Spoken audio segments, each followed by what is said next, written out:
guys, welcome to this week's Overflow Devotional. I'm Nicole, and this week I just wanted to talk to you all a little bit about the glory of God and how Moses experienced it.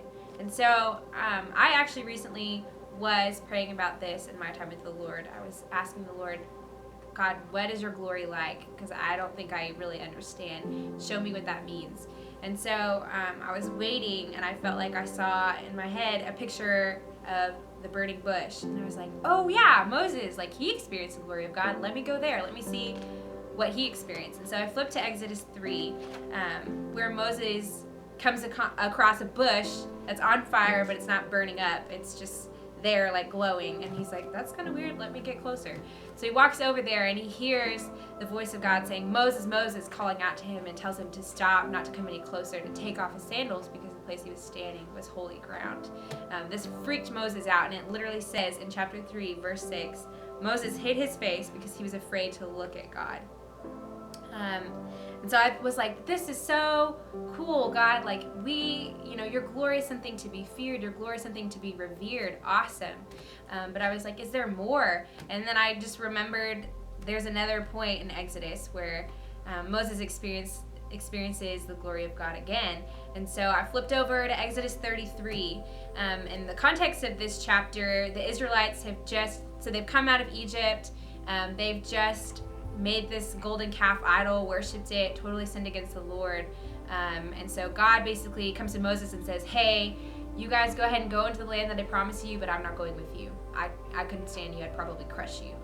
And Moses cries out and he's like, Lord, no, please do not send us away from you. Nothing is worth going into without your presence.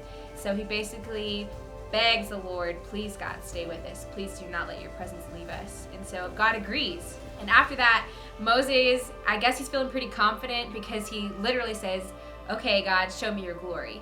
And that's in Exodus 33. And so in Exodus 34, verse 5, we kind of get a peek at what that looks like. It says, then the Lord came down in the cloud and stood there with him and proclaimed his name, the Lord.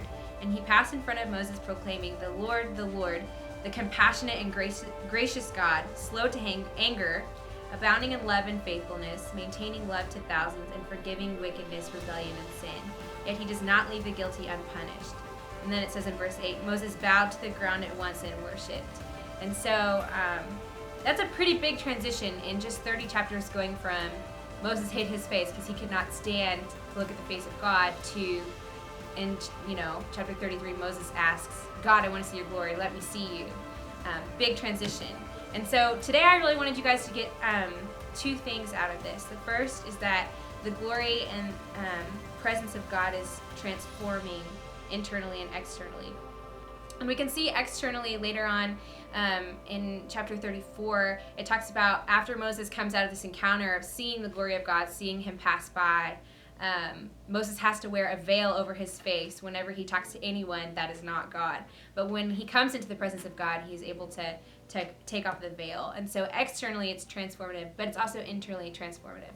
And so if you don't know how to get into the presence of God, or if you don't know what the glory of God is like, then just ask him. Ask him, God, show me what your glory is like, or teach me more about that, or just ask the Lord to come and expect him to come. The second thing that I wanted y'all to get out of this was to go to God with an unveiled face.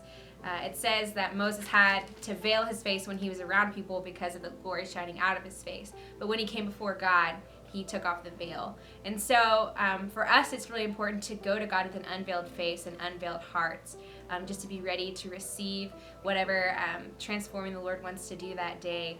So I want to encourage you guys this week to ask the Lord what his glory is like. I just experience that. Ask him if you can experience that. Ask him if you can learn more about what that's like. And I want to encourage you guys to come to the Lord with an unveiled heart.